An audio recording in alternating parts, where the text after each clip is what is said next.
É o quê? V. Jorge chega com 15 estranhos visivelmente abalados e esgotados, mas Jonas não estava vendo Otávio junto. Que merda é essa, cara? Quem são essas pessoas todas? Perdão. Caramba, como você sai e fica quase 3 dias fora e volta com tanta gente? O Otávio foi um herói.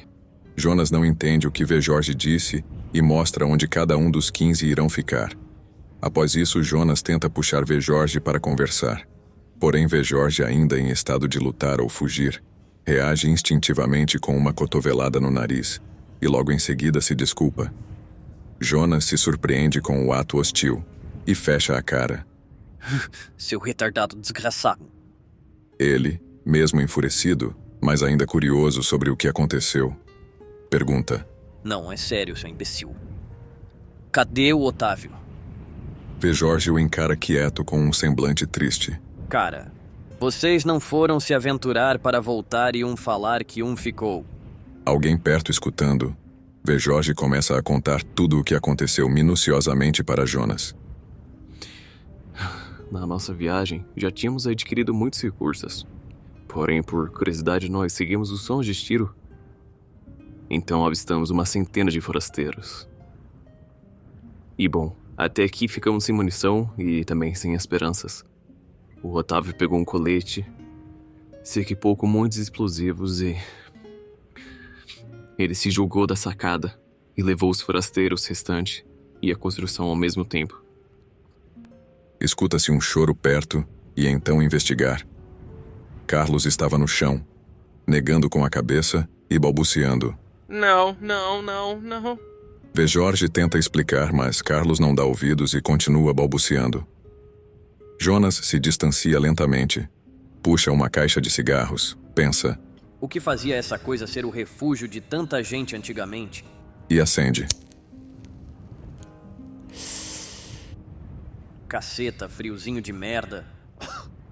Talvez a gente realmente esteja ferrado. Eu... preciso ver essa armadura. Não, esse cigarro de merda. Quem é o imbecil que inventou essa merda? Seguinte, a gente vai... Cara, talvez nada realmente importe, mas eu não queria que ele se fosse... Jonas brada extremamente estressado.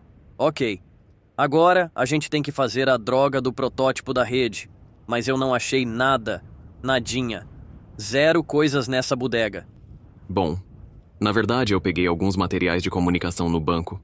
Olhe. Ele abre a mochila e começa a descarregá-la. Depois disso, V. Jorge sai lentamente, enquanto Jonas vasculha o que tinham encontrado. Tim tinha levantado por causa do barulho e começa a perguntar o que seriam todas essas pessoas que ele considera sub-humanos. Sabe, eu vou ignorar o fato dessas coisas aqui, mas eu ouvi o que aconteceu. O que você vai fazer? E o que eu deveria fazer? Ter uma máquina do tempo? Eu sei que você não entenderia, mas a Enclave possui diversas bases por todo o continente americano. Tanto que eu estava numa missão. E depois? Como você me provaria que estaríamos seguros? Não importa. Enquanto a humanidade viver, nós temos que erradicar os problemas. Vocês dois têm que permanecer vivos. Agora eu percebo como eu odeio gente como você. Jonas continua vendo os materiais ignorando Tim. O plano que V. Jorge e Jonas iriam fazer era usar os equipamentos do banco para criar capacidade de transferência de informação via rádio primeiramente. Logo em seguida ser aprimorado para atingir mais distâncias. Um dia depois, algo em torno de 6 horas da manhã, 37 minutos e 29 segundos. Subitamente pela manhã, quando V. Jorge estava comendo seu café da manhã, Tom chega na cozinha começando a discutir sobre o ocorrido de 4 dias atrás. Sabe, não é todo dia que se escapa daquele jeito. Sabe, esses trem de fugir na chuva, forasteiros explodindo por fora de uma construção pública, ficar um tiquinho frio. Entende, né? Ha. Deixa eu comer em paz. Agora temos como principal objetivo pensar o que faremos com todas essas pessoas. Eu não quero ser um fardo para vocês, mas eu não posso deixá-los para depois. Aliás, apruma o corpo que tu vai ficar todo torto assim. Escuta aqui, seu merda. Eu não gosto de você. Tu só vai ter um lugar pra dormir hoje porque eu tenho pena deles, e você é parte deles. 3 horas depois, 9h48 da manhã. Todos os homens devem procurar exatamente materiais para revestir a casa contra essa climatização ferrada que estamos passando. As mulheres e as crianças ficam em casa tentando organizar o que já temos. Isso aí, basicamente, mão na massa. Mas por que a gente tem que sair tão cedo na neve? Meu irmãozinho, quem confia muito em sorte são os donos de cassino. Tá um frio dos infernos, se a casa ceder mais temperatura com esses buracos não vai ter como não ficar com hipotermia. Todos saem para buscar mais recursos nas redondezas, mesmo não querendo. Jonas começa a retirar os componentes das peças que foram trazidas do banco, enquanto vê Jorge está mexendo no seu Pip-Boy. O que eles deveriam fazer era uma antena improvisada para usar em conjunto com o Pip-Boy militar. Jonas começou ajustando os condutores para a criação do campo eletromagnético, que graças à invasão ao banco, daria para ser pelo menos de qualidade razoável e transmissível pelo estado onde estão. Uma antena é um instrumento que propaga essas frequências elétricas, e um rádio possui uma antena que faz o contrário, ou seja, se o Pip-Boy possui rádio, ele possui um receptor de frequência que será usado pela antena que estão construindo. Uma semana se passa e a questão dos alimentos estava crítica. O clima só fazia as plantações se deteriorarem mais rapidamente. Um motim estava cada vez mais provável de se tornar realidade. Mesmo com a rápida construção de cômodos novos, as pessoas ficavam progressivamente mais ingratas. Logicamente, era um descontentamento com as diversas situações fatídicas que viveram e que os residentes da The Wasteland passam diariamente. Felizmente, todos estavam batalhando para se sobressair dessa condição que parecia quase inerente naqueles dias. Carlos estava evitando as pessoas. Às vezes nem saía da cama. Um velório simbólico para o falecido Otávio estava marcado para honrar o seu ato heróico. Carlos decidiu simplesmente não ouvir nada do que foi mencionado sobre o evento. Talvez estivesse abalado demais para lidar com o fato que seu amigo acabara de deixar para sempre a casa onde viviam. Jonas e Vejorge estavam avançando no projeto. Eles testaram a antena junto com o Pip-Boy militar e agora fazem transmissões de áudio na cidade onde estavam. A rede estava pronta, de uma maneira rudimentar, mas funcional, pois os dispositivos eram reutilizados de peças que foram se deteriorando com o tempo.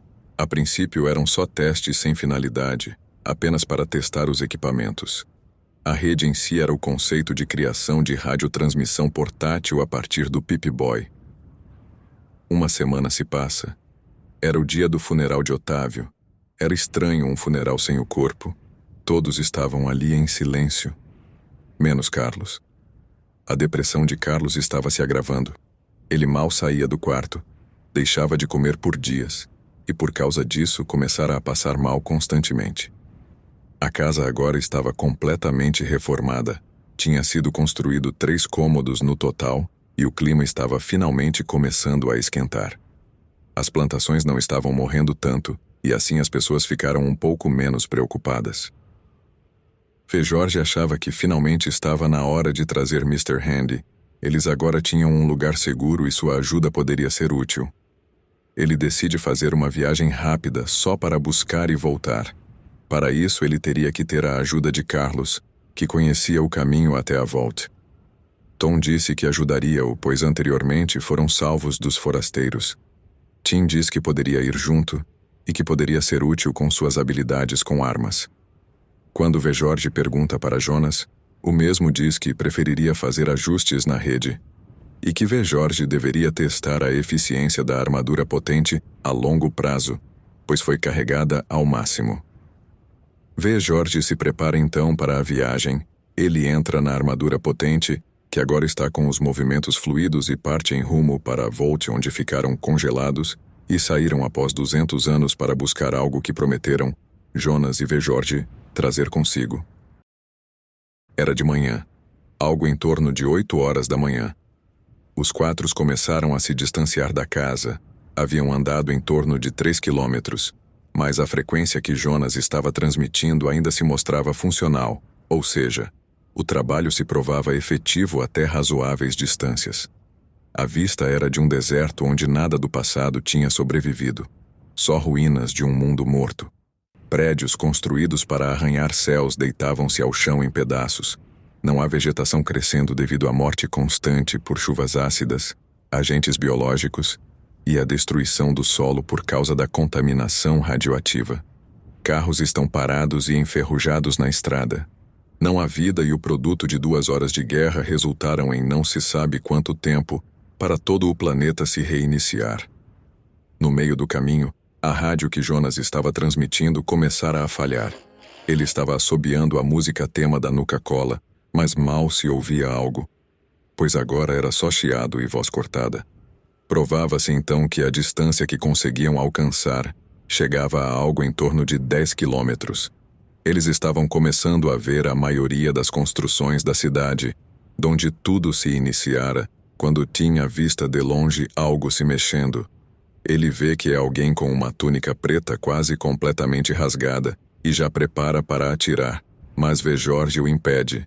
Calma! Primeiro eu atiro. Perguntas ficam para depois. Calma aí, cidadão. Parece que está fugindo. Talvez precise de ajuda. Tim suspira e se agacha onde estava enquanto Tom e Vejorge vão em direção da pessoa.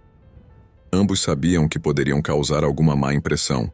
Então vai à frente Tom com Vejorge dando cobertura no meio e Tim de longe com seu rifle. Tom corre até a pessoa dizendo que só queria conversar. Mesmo assim, a pessoa se assusta e sai correndo, mas tropeça. Tom chega e estende a mão para ajudar, mas a pessoa já estava amedrontada e só exclamou. Não encoste em mim. Eu só fui em busca de água, veja. Ela mostra uma garrafa plástica. A água estava meio turva e continuou. Eu sei que isso não vale mais que minha vida, mas eu sei onde você pode conseguir coisas. Tom ficou sem jeito e disse que ela não precisava se preocupar, que ele e seu grupo não eram pessoas más. E faz um gesto para Vejorge se aproximar.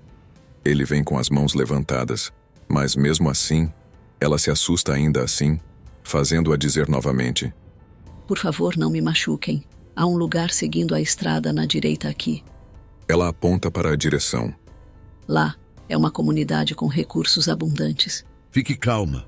Nunca machucaríamos pessoas inocentes. Meu nome é Thomas Campos.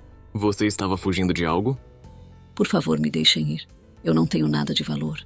Tom e Vejorge se encaram e percebem que o melhor a se fazer é de fato se distanciar dela e continuar na caminhada até a Vault como planejado. Ambos vão em direção a Tim e Carlos.